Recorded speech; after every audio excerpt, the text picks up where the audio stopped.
So let me ask you this question, because I think this is the next logical question, because the President of the United States, you, unlike, say, Hillary Clinton in her case, right, a president has the power to declassify. Correct. Okay. You had said on Truth Social a number of times you did declassify. I did declassify, yes. Okay. Is there a process? What was your process to declassify? There doesn't have to be a process, as I understand it. You know, there's different people say different things, but as I understand, there doesn't have to be. If you're the President of the United States, you can declassify just by saying it's declassified, even by thinking about it, because you're sending it to Mar-a-Lago or to wherever you're sending it. And there doesn't have to be a process. There can be a process, but there doesn't have to be. You're the president. You make that decision. So when you send it, it's declassified. I declassified everything. Now, I declassified things, and we were having a lot of problems with NARA. You know, NARA is a radical left group of people running that thing, and when you send documents over there, I would say there's a very good chance that a lot of those documents will never be seen again.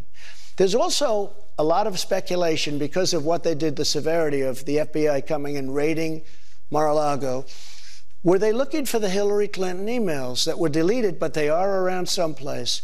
Were they looking for the spying on Trump's... You're not saying you had it. No, they may be saying, they may have thought that it was in there. Okay. And a lot of people said the only thing that would give the kind of severity that they showed by actually coming in and raiding with many, many people is the Hillary Clinton deal, the Russia stuff, or... I mean, there are a number of things. The spying on Trump's campaign. So they spied on my campaign.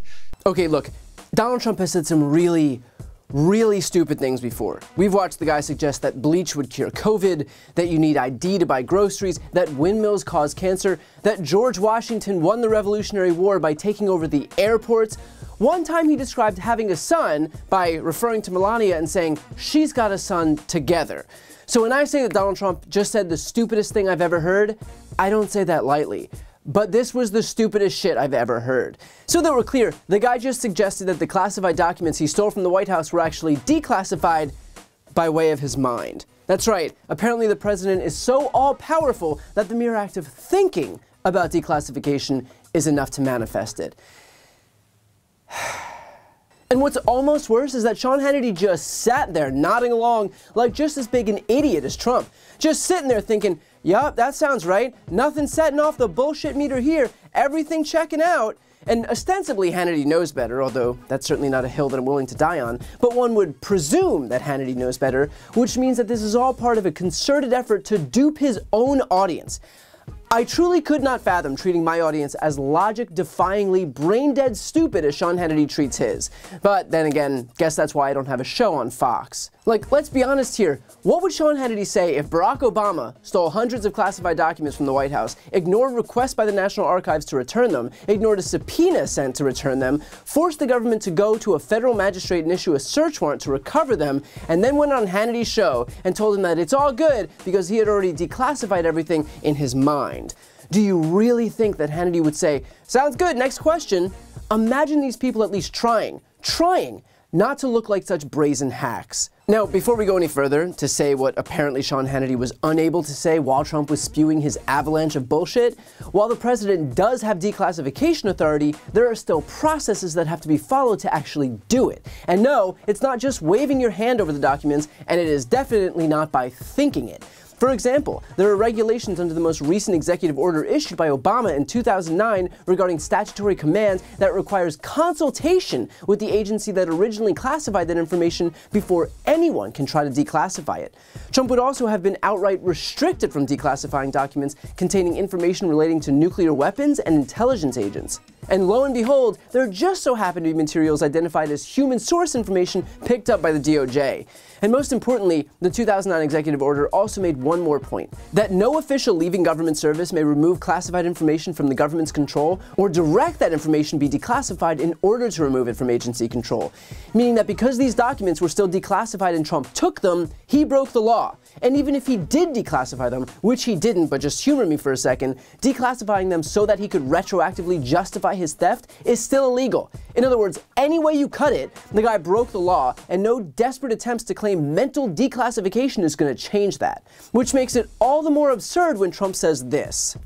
Is there a process? What was your process to declassify? There doesn't have to be a process, as I understand it. You know, there's different people say different things. Like, yeah, different people say different things. Like, some people say the truth, that processes have to be followed to declassify documents, and then other people lie and say that they don't. Those are the different people saying different things. You gotta love, too, how Hannity sets Trump up by trying to draw a distinction between him and Hillary Clinton, given that Republicans have spent the last 7 years hyperventilating about Hillary mishandling classified documents, only for Trump to commit a crime leagues worse. And here's what Jamie Raskin had to say about exactly that during my most recent interview with him. What do you say to someone who tries to draw an equivalency between Trump and Clinton, or still tries to contend that what she did was worse? Yeah, someone like Donald Trump, for example, who does that. Well, I mean, Donald Trump wanted to lock her up, as everybody remembers, for using that private email server where there were absolutely zero classified emails in there. And that has been determined in investigation after investigation. There were just no classified emails. Whereas with Donald Trump, of course, we know that there are more than 100 classified documents that he purloined and pilfered from the U.S. government on his way out, and all these other government documents as well. And Hillary, of course, was never accused of stealing anything. She was just accused of using that private email server, which, of course, lots of members of the Trump administration did as well. So there's no comparison between those two cases. And here's the kicker, and I'm sorry for burying the lead here, but I should probably note that amid all of this discussion on declassification, none of it even matters. Why? Because the 3 criminal provisions listed by the FBI in the search warrant do not hinge on classification. In other words, it doesn't matter whether these documents were declassified or not, because the actual crimes that Trump is accused of committing have nothing to do with classification and everything to do with simply stealing these documents, meaning that all of this is just one more example of deflection by the Trump team. So look, Trump will continue to lie, he'll continue to obfuscate the facts, and yes, clearly, he'll continue to embarrass himself while doing it, because the fact is that his position is indefensible. And so when he inevitably does try to defend himself, he's left looking like a clown. He's left sitting down for a nationally televised interview and suggesting that he used the powers of mind control to declassify documents that A, he didn't declassify, and B, would have no bearing on his crimes even if he did declassify them. So honestly, if the guy wants to keep doing these interviews, more power to him, because it's just further proof every single time that even when he tries to defend himself, he's just left looking even more guilty than before. Before you go, if you enjoyed this video and want to see more, please make sure to subscribe to my channel. You can click the thumbnail right here on this screen. And if you want to support my work even further, the best way is to subscribe to my podcast, No Lie with Brian Tyler Cohen.